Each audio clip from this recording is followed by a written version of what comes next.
To the Unification Church members who have become slaves of the fallen archangel. After Reverend Sun Myung Moon's ascension, the Unification Church faced the greatest crisis since its founding. However, this crisis began not from outside, but from within.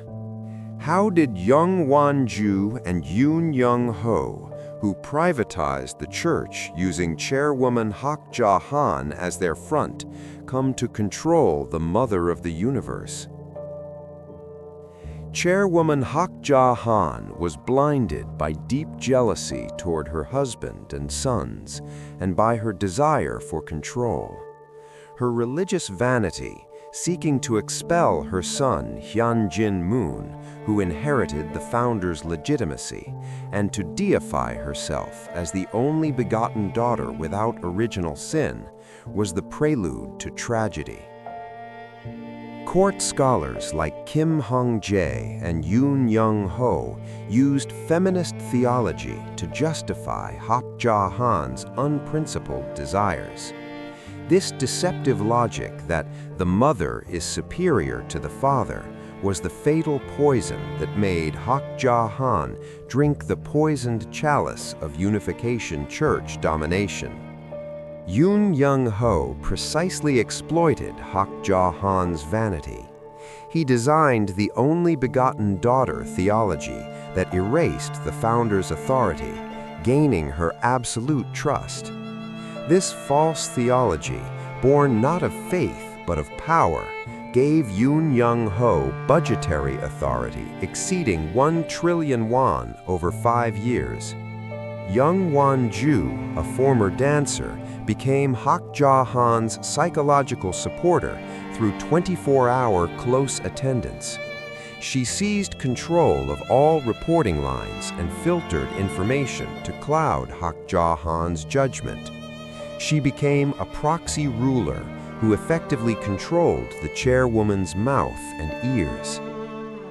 Hak Ja Han deceived her husband, used Hyun Moon and Kook Jin Moon to expel Hyun Moon, then drove out even Kook Jin Moon and Hyun Moon.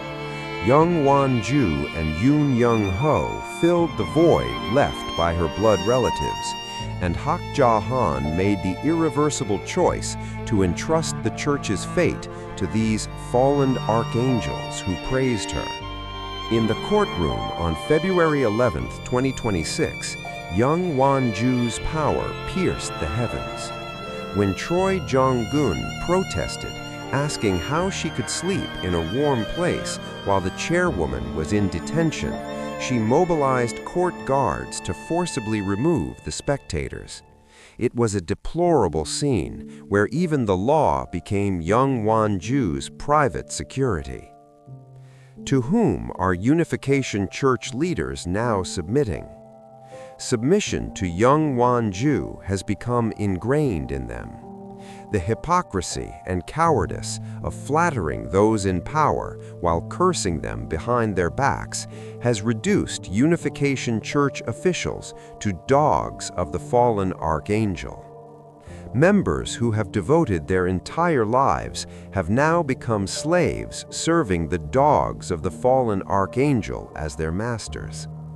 While Jung Won-ju clan privatizes the church and appoints relatives, believers are deprived even of the right to know the truth and are used as tools to fill their private coffers. Reverend Moon's prophecy that the closest associates will betray has become reality. The empire of a leader blinded by vanity who embraced serpents, and the slaves who serve those serpents as their masters, is now heading towards its end. Only the truth will set us free. Unification Church members, come to your senses and leave the fallen archangel.